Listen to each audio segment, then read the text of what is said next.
Je suis content de vous retrouver pour cette lecture des énergies de la semaine.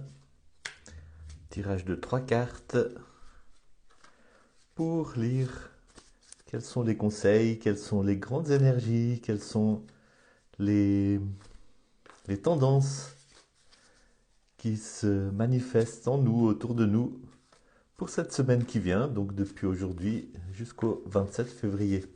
Je dois dire que je suis souvent frappé, après avoir fait ces tirages, qu'effectivement il y a des parallèles, des clés pour interpréter la semaine et les événements qui se passent. Et je vous rappelle aussi que c'est un tirage des énergies générales qui sont à l'œuvre autour de nous, ou en nous, hein, et que c'est à vous de faire le travail de vous approprier ces interprétations que je vous propose, de vous les approprier, puis de les appliquer aussi, de les transposer dans votre situation précise et par rapport aux questions précises que vous vous posez, ou aux besoins précis d'orientation, de direction, d'encouragement aussi, hein, ou d'avertissement que vous rencontrez. Donc j'ai bientôt fini de mélanger les cartes. Bonjour à ceux et à celles qui nous lisent en même temps, qui nous écoutent en même temps, en direct, et puis bonjour à ceux et à celles qui vont nous écouter et regarder cette vidéo en différé tout au long de la semaine. Je vous rappelle aussi que vous pouvez aller vous inscrire sur mon site internet www.arcane5.com et que vous avez la possibilité de vous inscrire pour un tirage de tarot gratuit. Je vous fais un tirage de 3 cartes gratuit par rapport à une question précise que vous me posez par mail et je vous renvoie une vidéo que j'enregistre pour vous avec la réponse. Arcane 5, donc A-R-C-A-N-E et le chiffre 5.com. Voilà, le mélange est terminé. Je coupe le jeu. Je vous laisse réfléchir aussi peut-être à quelle est votre question, quel est votre besoin. Prenez le temps de vous poser, de sentir ça. Et écoutons déjà la première carte qui nous parle de l'énergie principale qui est à l'œuvre dans cette semaine. Et c'est la première carte, c'est celle que je trouve au-dessus du paquet. Cette énergie principale, c'est le roi des épées. Si vous êtes un peu familière ou familier avec la lecture du tarot, vous savez que les figures ne sont pas toujours les cartes les plus faciles à lire. Le roi des épées est une carte en astrologie qui serait associée avec le signe de la balance.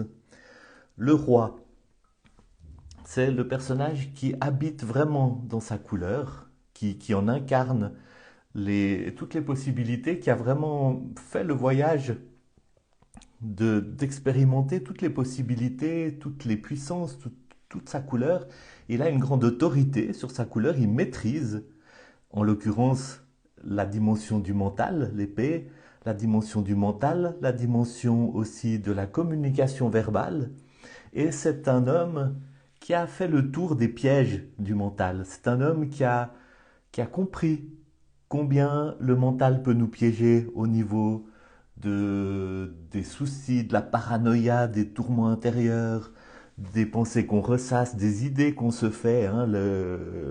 La couleur de l'épée n'est pas une couleur facile. Il y a un chemin difficile à faire tout au travers de notre vie pour vraiment être à l'aise avec cet élément de l'air, du mental, de la communication verbale. Donc le roi d'épée, c'est quelqu'un qui a appris à faire silence. C'est quelqu'un qui a appris à trouver sa paix intérieure.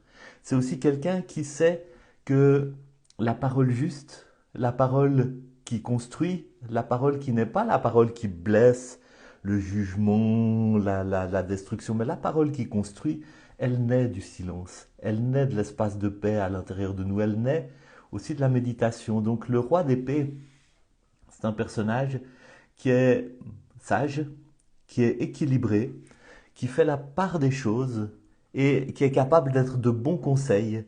Et en même temps, il est capable de voir plus loin que le mental. C'est pas seulement le mental qui compte. C'est pas seulement le mental qui donne les réponses. Il est capable de voir plus loin, il est capable de s'ouvrir à la dimension émotionnelle, il est capable de s'ouvrir à l'intuition parce qu'il n'est pas emprisonné dans sa couleur, il voit déjà au-delà. Donc peut-être que ce roi d'épée, c'est une invitation pour vous à cultiver cette attitude, de, de ne pas vous laisser piéger par le mental, de ne pas vous laisser enfermer dans le ressassement des idées qui vous tourmentent, dans la paranoïa peut-être, dans les soucis, dans les insomnies créées par les idées qui tournent en rond.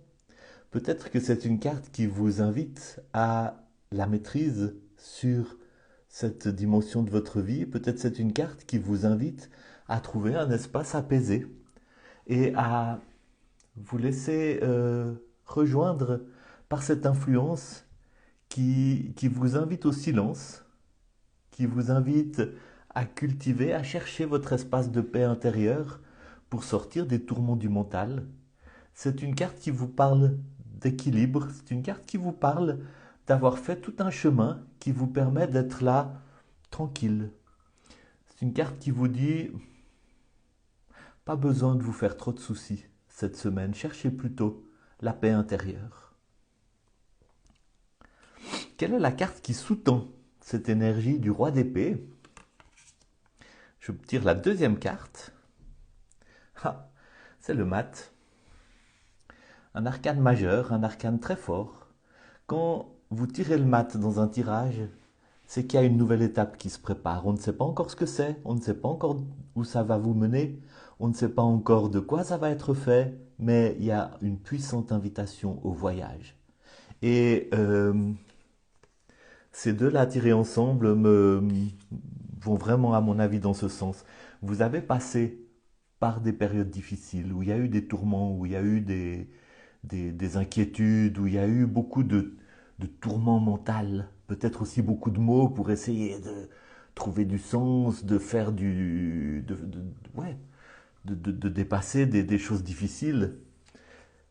Maintenant, c'est le moment de vous installer sur votre trône et d'avoir autorité sur votre monde intérieur. C'est le moment de vous apaiser. C'est le moment de chercher l'espace de paix. Et il y a une nouvelle étape de votre vie qui s'ouvre. Il y a une nouvelle étape du voyage de l'âme, de votre Hero's Journey, pour reprendre les mots de Joseph Campbell.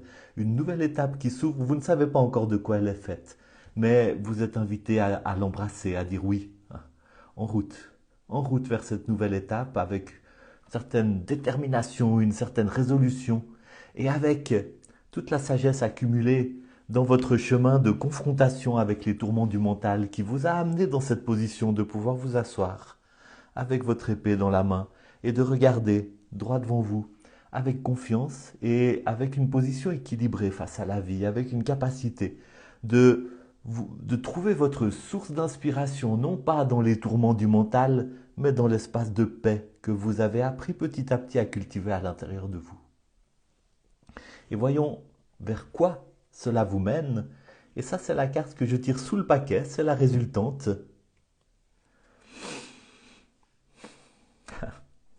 Un autre arcane majeur, donc on est vraiment dans quelque chose qui a de l'impact, qui est important, qui n'est pas du tout anodin. C'est la carte de l'amoureux, c'est le 6, le sixième arcane majeur du jeu de tarot. Et l'arcane de l'amoureux, eh bien c'est vers ça que vous mène cette énergie très très très forte du mat,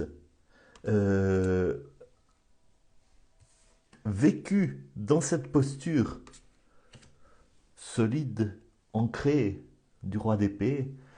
Cela vous mène vers ce 6. Alors le 6, dans la numérologie, qui est une des clés une des portes d'entrée pour entrer dans l'interprétation du tarot, c'est peut-être plutôt ça qu'il faudrait dire, une porte d'entrée qui permet de comprendre un certain nombre de choses sur les arcanes majeures du tarot. Ce 6, l'amoureux, c'est une carte de guérison. C'est une carte de trouver un nouvel équilibre un nouvel équilibre qui prend en compte tout le parcours que vous avez fait jusqu'à maintenant. Et la carte de l'amoureux, c'est une invitation à faire des choix qui soient vraiment alignés avec l'amour, qui soient alignés avec ce qu'il y a vraiment au plus profond de vous. Pas des choix qui soient des compromis, pas des choix qui soient pour complaire aux autres ou pour faire plaisir à vos modèles intériorisés ou pour faire plaisir à votre papa, maman fantasmé à l'intérieur de vous ou pour répondre aux attentes de votre famille ou de la société ou de votre idée de ce qui serait bien séant ou convenable ou des choses comme ça. Le 6, l'amoureux, c'est il y a une inspiration qui vient frapper votre cœur. Il y a quelque chose qui vous permet de dire, là, dans ce choix, je fais ce qui est bon pour moi, je fais ce que j'aime, je fais ce qui est en accord profond avec moi-même. Et on retrouve ce thème du roi d'épée qui a acquis la capacité de se connecter avec son monde intérieur, avec son espace paisible, pour trouver dans le silence intérieur la source de son inspiration et pas dans le tourbillon des pensées qui vont dans tous les sens, dans la paranoïa, dans l'inquiétude, dans l'angoisse, dans cette, vous savez, ce besoin des fois qu'on a de penser, penser, repenser, repenser encore pour essayer de résoudre un problème. Puis en fait, si on repassait la bande de ces pensées, on se rendrait compte que 99% c'est de la répétition des mêmes et des mêmes phrases débiles qui tournent en boucle. Et le roi d'épée a trouvé accès à son espace de paix intérieure et il sait que c'est du silence intérieur que naît la parole juste, la pensée juste qui va permettre d'aller de l'avant. Et c'est pas si loin que ça de l'amoureux. L'amoureux, c'est l'inspiration, l'ange qui parle et qui fait que vous, moi, qui suis là sur Terre avec des choix à faire, avec des décisions à prendre, eh ben, je peux vraiment me rendre compte, voilà, ce choix-là est profondément aligné avec qui je suis. Ce choix-là, c'est vraiment ça que j'aime, c'est ça qui correspond à mon être profond. Et c'est ce choix-là que je vais faire. C'est cette décision-là que je vais prendre. Et je vais aller sur ce chemin avec le courage et la détermination auquel m'invite ce mat, qui est rempli d'une énergie de renouveau, d'une énergie de découverte, d'une énergie de nouveau départ dans votre vie. Donc un tirage très fort, très encourageant, qui vient après plusieurs semaines où on a eu des tirages quand même, je pense que vous l'avez remarqué, qui étaient encourageants, qui parlaient d'aller de l'avant, mais qui parlaient de faire face à des grandes difficultés. Ça a été mon expérience à moi, en tout cas, dans les dernières semaines et les derniers mois. Ces tirages m'ont beaucoup parlé par rapport à cela même. Et je trouve que ce tirage, eh bien, il vient effectivement marquer quelque chose de l'ordre du nouveau départ. Et tout en disant, bah, prenez toute la leçon, prenez tout l'enseignement accumulé jusqu'à maintenant. J'espère que ça vous a parlé. N'hésitez pas aussi à partager, à faire connaître ces énergies de la semaine, ces petites vidéos. Et venez sur mon site internet www.arcane5.com, arcane5.com. Inscrivez-vous, pourquoi pas, vous pouvez gagner peut-être un tirage gratuit de 3 cartes appliquées à une situation précise que vous rencontrez. Je serai très très heureux de le faire pour vous. Je fais un tirage par mois. Il n'y a pas encore des milliers de gens sur le site, donc si vous vous inscrivez, vous avez une chance réelle de gagner un tirage gratuit. Voilà, à bientôt.